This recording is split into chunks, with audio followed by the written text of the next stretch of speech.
You wake up one morning to find that you've been kidnapped and plugged into a machine that is using your body to give life support to a world-famous violinist. The violinist is suffering from an illness that will take 9 months to cure, and you are the only one in the whole world with the blood type necessary to keep that violinist alive.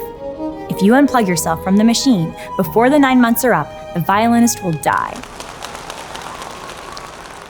So the question is, do you have the right to unplug yourself from the violinist?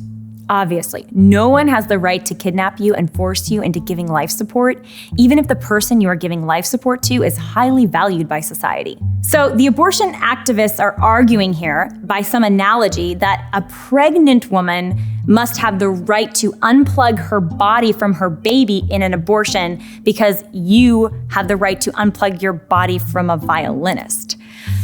Okay, there are many reasons why this argument makes no sense and fails, but I'll start with 2.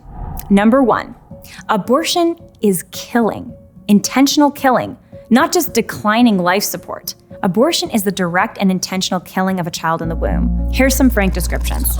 Abortions use suction or forceps to violently dismember a child while he or she is still alive, followed by crushing the chest cavity or head of that baby. Or the abortionist uses large needles to inject poison into the child's head or into her heart. Or they exsanguinate the child, meaning they drain the blood from the baby's body. Or the abortionist uses pills to starve the baby of nutrients until he or she dies. So while you or I would be allowed to unplug ourselves from some violinist, we are not allowed to tear a violinist apart with suction or forceps, give a lethal injection to the violinist, drain the violinist's blood, or starve the violinist to death with pills. Look, a person's bodily autonomy does not give them permission to actively kill an innocent person, which is what abortion entails. The cause of death in the case of the violinist is the illness. The cause of death in an abortion is killing, and the baby would live if it wasn't killed. It's as simple as that. Number 2, parents have obligations to care for their children, even children they didn't plan for or want. The violinist argument fails to take into account the special relationship, the natural relationship between parents and children. Parents have natural obligations to support their children, and our laws recognize these obligations. This is why we require that fathers pay child support, even for children that they didn't want, and we should require fathers to pay child support while the child is still in the womb. He shouldn't get to say, "My body, my choice," and opt out of supporting that child. Both parents are responsible to feed, house, care for, and otherwise not neglect their dependent, vulnerable children. If the parents don't provide those things, they can go to jail for parental neglect. The fact that parents shouldn't starve their children isn't forced life support, it's common sense.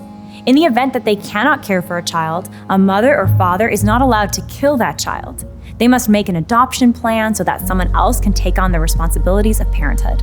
And there are thousands of would-be parents who want to adopt. Carrying a pregnancy to term is natural, not forced.